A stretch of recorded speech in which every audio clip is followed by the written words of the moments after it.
Welcome in, everybody, to Leading Off right here on Fantasy Pros. It is me, Joey P, Joe Pisapia. That is Dinger Dan Harris.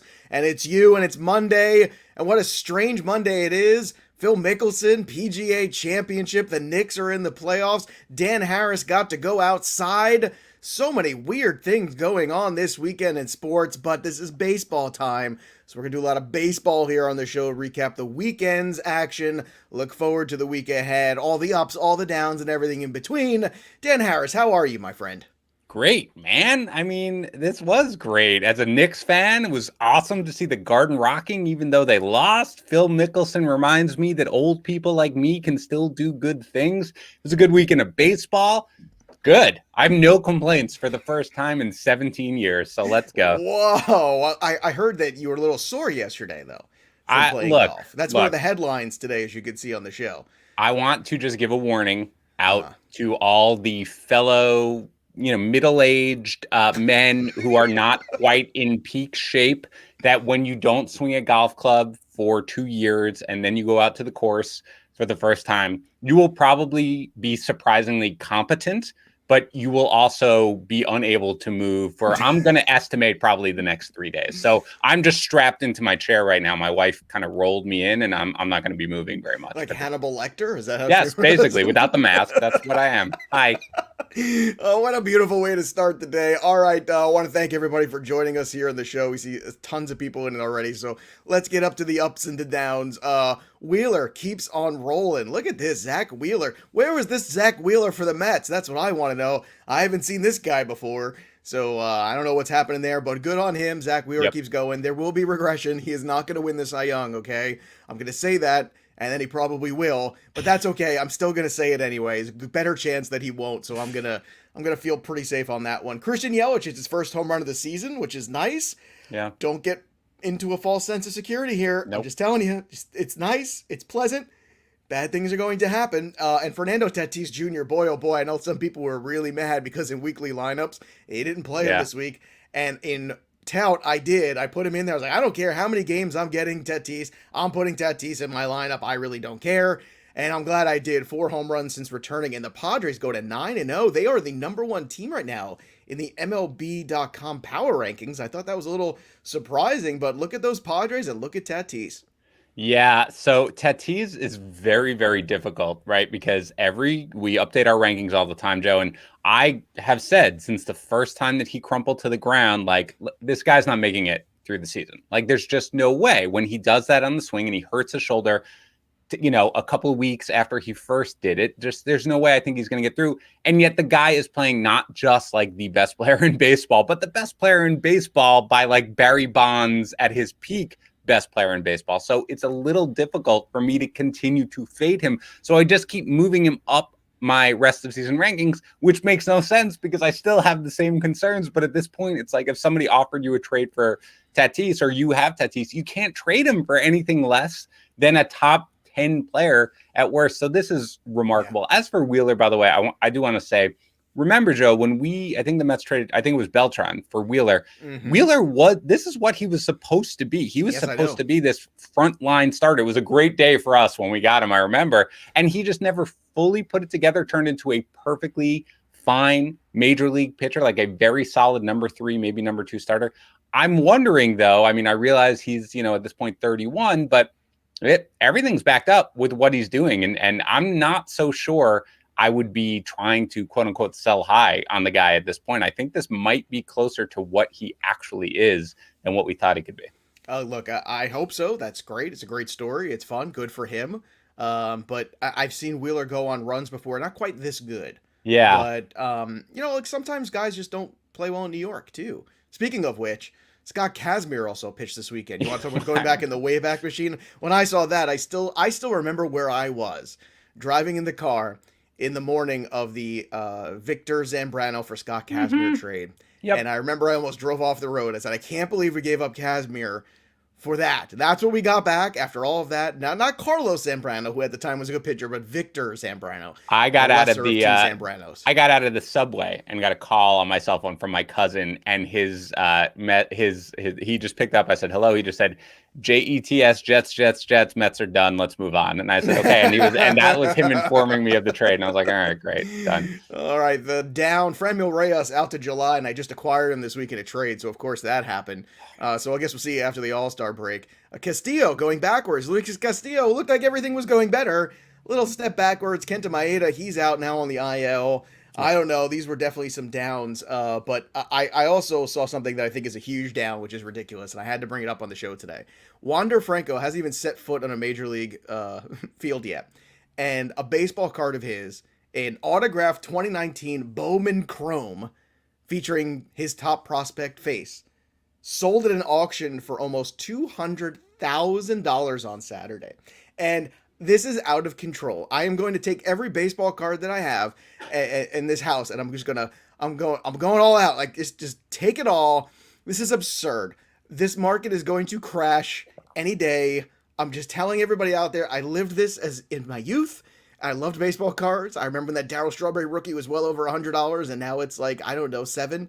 I'm telling you right now, sell, whatever you got. It's just a piece of paper. You don't actually have Wander Franco in your house. I just want to point that out. He's not actually living there. It's just a piece of paper with an ink stain on it that happens to resemble his name. $200,000 for a Wander Franco card. This is absurd. That does seem a bit excessive. A bit excessive. And as the person who bought it, I can just say what you want. I'm just, I'm crazy. I'm feeling that. Yeah, that is nuts. That is nuts. Although I do hope we see him in the majors. But let's talk about Luis Castillo for a second. Okay. Joe, what are we doing? Because here's the thing. I have sort of held firm on where I rank this guy. Okay. Because again, I don't really see anything that suggests that this is what should be happening. I just don't. Like, there's nothing inherently different about what he's doing. And yet I don't really know. I tried to buy low on him last week. I was unsuccessful because the opposing manager was like, no, I'm not selling low. I've got to move him down the rankings. And again, there's nothing crazy about what's going on. Like, his command doesn't seem as good. He's more middle or way off the plate at this point. But still, I just don't know. It's a weird situation where I'm like, his stuff still looks pretty much the same. And yet I can no longer continue to, in good conscience, rank him as like a borderline top 20 pitcher. So he's going to plummet down my rankings at this point. And whether or not you sell low or whether you just, if you can keep him on your bench for a couple of weeks, you got to do it because this is just, he's broken right now. All right, who's not broken is Jesse Winker on that same team. 5 home runs, 7 for 13 this weekend. And let me tell you something. Jesse Winker is quietly putting together an MVP caliber season. He's not going to get the same publicity as Acuna or Tatis or DeGrom or anybody else who's in that conversation. But my goodness, I mean, if Jesse Winker's numbers are off the chart, and I got to say, I did not see this coming. And, he had a really good start to last year, and then it kind of bottomed out. So I hope we don't have the same thing where he's just a guy who gets incredibly hot and then bottoms out again. We shall see what goes on there. Austin Riley, your boy, had 2 homers, 6 shutout innings from Carlos Rodon over the weekend. Jordan Montgomery and the Yankees pitching in general has been outstanding lately. Yeah. Herman's been excellent. Montgomery's been excellent. And look, I understand, last couple weeks they faced Baltimore. They faced Texas. I get that. But this was, against the White Sox. Jordan Montgomery, 11 strikeouts. Robbie Ray continues to be great. That ERA's in the mid-3s. That whip is 108. That is a whip you never see from Robbie Ray because all the walks, they're gone. And Adolis Garcia, 3 more home runs over the weekend. Sell. I'm telling you, we talked about him being the most overrated potential player in baseball right now. He's having a fantastic first 2 months of the season. You must understand that there is a lot of swing and miss in this guy. It could all come crashing down. Now, the good news is you got him for nothing. So if you say, hey, it's just a bonus, whatever. But if you can somehow move him in a package for a big-time player, I would really look to do it. That's what I'm looking for. And also, you got some rebound guys. A couple guys on the Atlanta Braves. Albie's looking good again. 6 for 13, 3 dingers. 2 home runs from Dansby Swanson. We mentioned Riley. So all of a sudden, looks like those Atlanta Braves are starting to get hot. And your boy Josh Bell. Look at him. Josh Bell, 5 for 10. Signs of life. Look at that. Yeah, he's not quite dead yet, but he's got to stop striking out so much. Also, by the way, with Bell, even if he starts hitting, like Ryan Zimmerman, who's playing extremely well, is going to steal a start or 2 every single week. So that is just something, though. The Braves, it's good, especially Dansby Swanson, who I had really high hopes for. Looks like he's starting to come around. And Riley, Joe, this is what we talked about. We liked Austin Riley. He has basically built on everything he did last year. He's striking out a little more than he did last year, but he is walking a ton, 11%. And what we said is, like, eventually the power will come. He's got so much power as long as he can sort of keep the strikeout rate to a reasonable level, he will be fine. He's done that, and now the power is finally starting to come, which is really good to see. The only other one who really struck out to me, and I really have to talk about him, is Ray, because I have been reluctant to buy into this because I've seen streaks from him, but this looks to me to be a different pitcher. And he doesn't seem to be, he's just trusting his stuff, it seems like, because he is not going all over the place. He's not nibbling. He's just like, look, my stuff's really, really good. I'm just going to kind of aim for the middle of the plate. And where it goes, I just trust that you're not going to be able to hit it because nobody ever hits it. It's just the walks. This seems real. Right, so he's his own I'm worst enemy historically. correct. And there's always been these spurts, right? There's been these spurts. He moves to a different part of the mound and suddenly he's not walking anyway. Mike Mayer knows what I'm talking about because we fought over him in a draft last year. But this actually, I find it hard to not buy into this. So for me, Ray, he's going to be moving up significantly in my rest of season ranks, and I'm buying in at this point. I thought you were going to say, significantly in me ranks. I want to move him up in me ranks. I've got to practice before I bust out the Irish there. I wonder was he an Irish? It sounded more like, it was almost like more like a Beatles. You were like, I'm going to move him up in me ranks. I can do it. I can do a Beatles. Move him up that, Yeah, but some of the pitching standouts, you got Steven Strasburg finally coming back. 5 1/3 shutout innings from him against the Orioles, but still good. Ian Anderson continues to look very good. ERA under 3 right now. Kyle Hendricks, once again, if he just gets out of the first inning, things are good for him. That's it, right? That's away with Hendricks, right? You're like, all right, is it going to be a good day or a bad day? I'm going to find out in 5 minutes. If you get out of that, you could just go to bed. It's fine. Everything's going to be fine. Chris Paddock looked better against the Mariners. This is good. Very positive for him. Garrett Cole continues to roll. We mentioned those Yankee starters being very good. The Dodgers are right back in it, man. Boy, the Dodgers have been really good lately. Julio Urias, 10 strikeouts for him. They took it to the Giants. Maybe this was the wake-up call that the Dodgers needed a little bit. So good on the Dodgers and getting back into that kind of strength of the top of that division. Trevor Bauer in that series also 11 Ks, 126 pitches. What a man. Look at him going out there, 126, balling. Walker Buehler, 7 innings pitched, 5 Ks. Tyon, once again, another good one. Casey Mize. But here's my warning with Casey Mize. The FIP and the ERA do not match. Okay? There's a big chasm there between the two. Casey Mize is also going to get managed over the summer. This is a perfect time to get out from the Casey Mize business in redraft. Not in keeper leagues, not in dynasty, but in redraft. The FIP and the ERA, I'm telling you, there's a chasm between the two. Take advantage of the good ERA. Take advantage of where he's at off another 6-inning start. Try to look for something else. But you know what's funny, Dan? Trevor Bauer is going from one of my least favorite human beings in baseball to one of my most favorite human beings. I don't know what it is. It's like he's so full heel. It's like the wrestling thing. Like I just love a good heel, and he's such a heel right now, and I love it. And you know what? I think I'm just embracing how much of a jerk he is. And when you go out there and throw 126 pitches, it makes me just like you more. Yeah, he has leaned into his role, which good for him. And he also, by the way, the one thing about Bauer that you can say, no matter what anything else, like when guys, like we said, when they hit a home run off him and they strut, he defends them. Like that he has a view, and it's not dependent on which side of the war he's on. He basically has his feelings about it, and he sticks to them. So kudos to him. And it's good to see him because I know there were some people doubting him a little bit coming into the year. I mean, for the most part, I think he was 4th in our expert consensus rankings. That's where I had him ranked. But I saw some people starting to fade him. We talked about in Tout Wars, right? We got him at a discount because all of a sudden it's like, wait, I think we got him for something. What's happening here? $24. We're like looking at each other. How'd this happen? What? We didn't want Trevor Bauer, but it was like, okay, we have to do it. We have to do it. In another league, it was like that too. Price enforcing in auctions pays off every single time. Price enforce. That's it. That was ridiculous. So of the other guys that we mentioned, by the way, because you mentioned a lot, I agree with you on Mize. Yeah, his FIP, his xERA, all that stuff, at least a run to a run and a half higher than his ERA. So, and again, as you said, they're going to manage his workload. But the guy who kind of stuck out to me a little bit this weekend was Paddock, who, again, had a good start, 6 innings. You mentioned 1 run, 6 Ks against the Mariners, right? Not a huge deal against them. But really what it is the spin rate, especially on his fastball, has been up since the beginning of the season. That is a big deal for Paddock. That makes it far more effective. So he's down to a 3.96 ERA, a 1.27 WHIP. he is a guy who, look, we debated, like, do you drop this guy? Because he just looked like he could not correct the issues that he had from last year. But I'm starting to get really optimistic that he's going to go on a run at this point. And again, he is playing for right now the best team in baseball, so he should get plenty of run support. So Paddock is a guy who I'm going to sort of take the temperature of what the trade market is right now, because if he's still going to be really undervalued, I'm probably going to make a few offers for him because I think a run is coming for him. Yeah, I think you're right. I think there's just no pressure on him too, which is a very good thing for him. Aaron Nola struggled a little bit, been struggling a little of late. Don't overdo this. This is why Aaron Nola is never a true ace. He always has these moments every single season where it's like bad for a couple weeks, and then he's dominant for a couple weeks, and he's kind of like Zach Wheeler, which is why I just can't buy into the Phillies, because they have two kind of pitchers that have this in them, and this is why every year Aaron Nola is kind of just a tick below that top tier ace stuff. Dillon Bundy, this is where I'm starting to get worried. That ERA is 6.5. I mean, starting, I will say, look, we were talking about whether or not he could right the ship. It's starting to look like the ship is sunk. This is a problem for the Angels, and the Angels typically right now feel like a team that might be sinking, period. I don't know, but if anybody can carry them, it's Shohei Ohtani or Ohtani's or however many there are.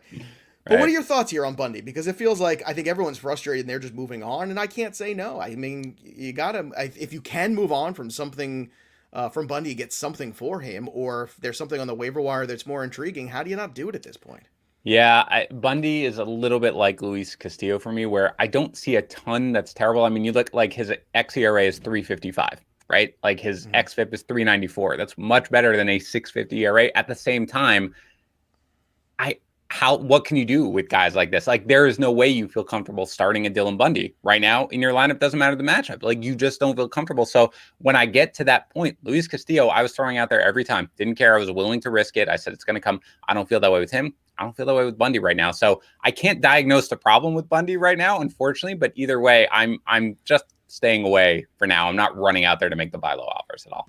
All right, let's talk to the Peanuts and the Cracker Jacks. Nick C wants to know, Logan Gilbert, drop, hold, or start versus Oakland tomorrow? I don't know about the drop. Depends on who's available. Yeah, but I don't want to start him against Oakland. This is I don't know. This is a tough one for me because as far as I'm concerned, it's just he's limited. He's very good. He's got a lot of talent, but this is more something you get excited about for the long term than for the short term. So when everybody was going crazy about the call up, I want the Brujans and I want the Wander Francos up, the position players who are going to play every day. The pitchers who are going to go 4 2/3 innings, I can't get super excited about. But where are you at with Logan Gilbert so far? I'm definitely not dropping him. I'm trying to hold him where because again, he's a polished pitcher. I don't know if I would go with Oakland. The weird thing is that command is never what he struggled with, and it's very clear he just has not had the command early on, especially in his last start against the Tigers, I believe. So I probably wouldn't start him if I could avoid it. I'm not sure if he has a 2-start week this week. I know the Mariners generally go to a 6-man, but I've seen some places that put him as a 2-start. So if he is, I would roll him out there and take my lumps. But on a 1-start week, I'm not going to start him against a team like Oakland for now. All right. Ivan wants to know, what should I target in return for Casey Mize? We were just talking about that. Look, if you got Thor and he's coming back soon, I mean, to me, Casey Mize is the kind of guy that you put into a package. And I'm trying to think, like, honestly, like, I wonder if you could get Paddock. Like, I don't think you probably can now. That might be a tough sell. I think you could get Charlie Morton for him. And I think you could probably make I do that. work. And I mean, if you can get Charlie Morton for Casey Mize, I'm doing that any day of the week. Right, I'm just trying to think, like, who's a veteran that's being underappreciated right now that you could take a flyer. I think it's like that kind of a prototype of a pitcher who's maybe having a rocky start to the season, but showing you some moments. But I think with Casey Mize is just you have to know that come August and September, you're going to be a little trouble. Now, look, this is more in head-to-head than anything else. I want to emphasize that. In season-long roto, you might want to take the good Mize stats and get out. But the problem is, as he gets limited, even the good starts are going to have inflated whip and ERA numbers because they're only going to be 5-inning starts. So you have to kind of keep that in mind and see the bigger picture as you go through. All right, let's take a look at some other big pictures here in terms of injured list. Hey, guess what? The Mets added more guys to the IL. How about Pete Alonso? Sure. Everybody's on the IL for the Mets. I'm getting called up any second now, so that should be fun. But at least DeGrom is coming back, so that's hopefully going to happen. Kevin Biggio has been terrible lately, and now he's got a cervical spine ligament sprain, which is a fancy word for, I believe, neck strain. It's a neck sprain. It's neck. He'll be back. He's supposed to be back in his 10 days, which is fine. Yeah. But it sounds like, I saw the thing. It sounds real serious, cervical right? spine ligament sprain. Like, geez, like, I don't know. Like, it seems like they're going to turn him into the Winter Soldier or something by the time he comes back. I'm very scared about that, but I don't know. Mookie Betts scratched on Sunday with left shoulder soreness. Verdugo sat out. Nelson Cruz, Jorge Polanco also missed weekend's games. I want to ask you about the Twinkies.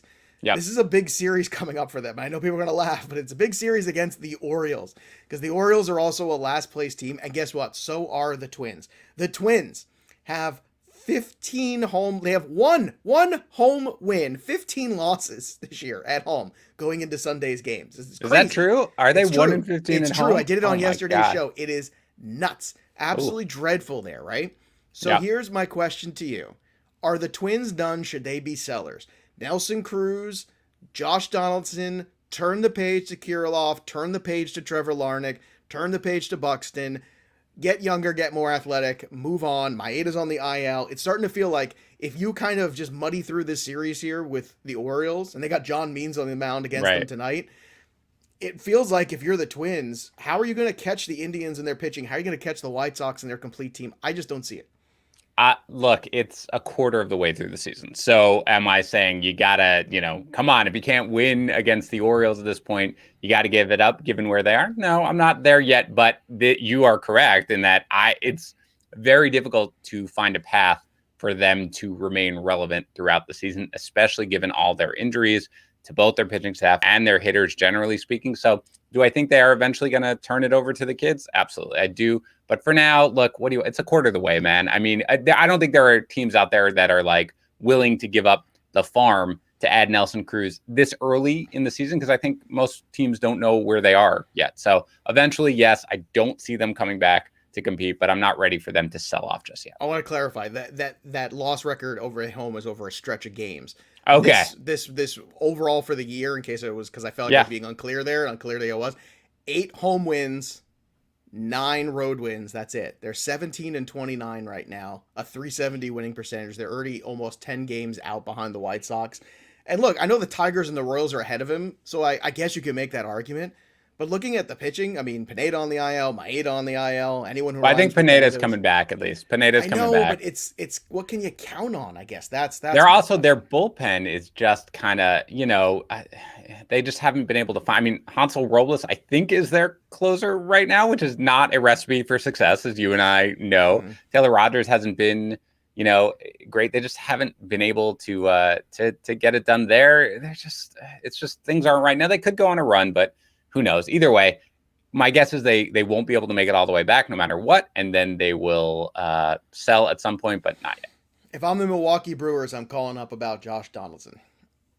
They need to add multiple bats. Yeah, add multiple bats at this point. Someone. And I'll tell you what, get me to over 82.5 wins, please. Trey Mancini is going to bring back a haul if the Orioles decide to move him. But this series right here, circle this series, because if the Twins get swept by the Orioles, it's going to be a long summer in Minnesota. Could be bad. I'm telling you right now, it's not going to be good. All right, what's always good, however, is the Lawnmower 4.0. That's right. I just opened the pool on Friday. Yep. The pool is open. Pool season is here. I kept warning you all. Nobody was listening to me, but the only way to get ready for pool and beach season is with hot foil, black stamp, chrome, Manscape 4.0. Woo! Goodness, 4000K LED light. It's got the trimmer guard lengths 1 through 4. It's got an extended battery life. It actually does the dishes after dinner. It may or may not walk your dog. It will pick up whatever it leaves behind. That I do know. And what it's going to leave behind is all that hair that is just holding you back. You've got to be more aerodynamic.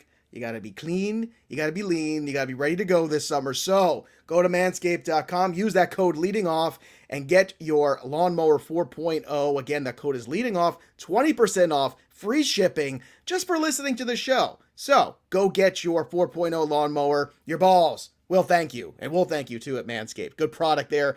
Good stuff. Everybody likes that skin-safe technology. Are you a sensitive skin guy? You have sensitive skin? Of course. Are you a delicate flower? Very much so. You know that about me. I have sensitive skin too. Just because of this hard exterior, you see this rough and gruff kind of, I'm mad, I yelled at the sky on my porch kind of stuff. still very sensitive. As I'm that a big review Marshall said, lover. just because we rock doesn't mean we're made of stone. So there you go. Oh, I There it like is. that. Whoever That left that is review, I can't good. remember the name. Can't remember the name, but I don't somebody left know. that as a review. Are we doing that again this week? I loved reading those Yes, were just so you hilarious. know, we have a week to go before the Vladimir Guerrero Jr. signed baseball Mm, contest ends, and after that is done, I will be giving a shout out to anyone, just like we did last month, to anyone who leaves a review on Apple Podcasts live on the air. So if you want your name read or you want me to reference a review, just go ahead and leave one. I got your back. all right, short slate today, 6 Yep. games. Good chalk is the Chicago White Sox with Lance Lynn. He's 10K. Go get it if you don't want to overthink anything. Yep. Then we've got John Means, who's 9.1 over on FanDuel. So I guess here's my question there. Do you want to save $1,000 and go with John Means against the Twinkies? Or do you want to stick with Lance Lynn against the Cardinals there? Again, they're in Chicago, home field. It's to me, I think you can make the case for either one of them. I think I probably lean towards Lance Lynn just because it's a shorter slate. That's kind of how I feel about it. I was like a little bit more security. It's one thing when everything's wide open, then I might be more apt to take a shot with Means. But what are your thoughts on these two big guys? I think I'd probably go with Lynn. I usually do. I mean, he's had a couple of weird starts, where I think he only struck out 2 in his last start or something like that. So, there's a little bit of that. But the Cardinals, again, they played late yesterday, so they're a little late getting on to the road over here. And, the Twins, without knowing if Cruz is out, maybe Jorge Polanco also may be out, then their lineup is really barren. So I wouldn't hate it if you went to Means, but I almost usually go with the pitcher in whom I have the most confidence. And right now that would be Lynn. So I'd probably lean that way. Don't hate it if you go to Means, though. Well, and the other thing is on DK, Lynn is actually the cheaper pitcher. He is only 9. Then there's, so, on FanDuel, here's the thing. On FanDuel, do you pay the premium for the single pitcher? I think I do. Yeah. And then on DK, it's a no-brainer for me to save $1,000 between him and Means because Means is actually 10K and he's 9. So I would actually save the $1,000 and go with Lynn on DK for the savings reason. So it's kind of I know it sounds a little weird. You're like, why you want him, but the different prices. Well, it has to do more with the slate and how it unfolds. You got Spencer Turnbull out there as a secondary arm at 7.9K tonight if you want to get involved in this. And, of course, it's time for Pick a Side, which is always fun, which we have Blake Snell against Brandon Woodruff. So about, 9K for Blake Snell. Brandon Woodruff, 10-7, 10-6. So you're saving a little bit there with Blake Snell. Would you go with Blake Snell, who looked pretty good in his last outing? Or would you pay a little bit more for Woodruff with Yelich back in the lineup? I mean, I much prefer Brandon Woodruff as a general matter, but I think I'd probably go with Snell here. Just that lineup is so terrible that all Snell has to do is just kind of remotely find the plate, and he should be fine. With Woodruff, again, as good as Woodruff is, that's a tough lineup to make your way through constantly, especially when you're probably going to be pitching with 0 run support. So I think I will take the discount here and go with Snell. I'll tell you what, what's weird to me is that I can't believe they didn't tempt you with Woodruff more against the Padres. Yeah. Like if you gave him to me at 9, I'd be like, all right. If you had reversed these prices, Snell's 10 and he's 9, I'm thinking to myself, all right, you know what? Maybe the Padres have a bad night. It's possible. They've been on a really good run. Momentum's only as good as the next day starting pitcher, and Brandon Woodruff's pretty good. Here's another one. Kikuchi, 8.9, 8.3 against Frankie Montas, 8.4, 6.2 on DK. Oh, the temptation is real. What do you want to do here? At 6.2, I probably have to go with Montas, who hasn't been bad lately. I mean, he runs into a little bit of trouble every now and then, but against the Mariners at home, it's 6.2 on DK. It's really difficult to get away from that. So I will take him over Kikuchi, who again has pitched generally well, but also has a propensity to just run into a couple of these innings that are going to ruin his overall line. So I'll take Montas there. DraftKings has been hammering that White Claw lately. I don't know what's going on. Some of these prices are so bizarre. Let's talk about some lineup builders. On FanDuel, Nick Madrigal, 2.7.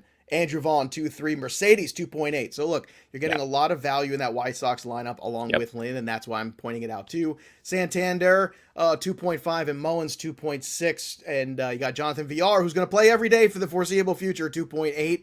On DK, Brendan Rodgers, 2.5. Santander is 3.3. Villar's 3.4, Magical 3, Vaughn 2.2. So you're getting a whole lot of value there with those guys, which brings us to our home run call. I will start today. I went back and forth, and I think Dan and I kind of like the same guys anyway, which is good. So circle them. I'm going to go with Jose Abreu tonight. against the lefty. He murders left-handed pitching just in his career. And I think Kim, although he doesn't give up a ton of home runs, I think he's not long for this game, which means bullpen.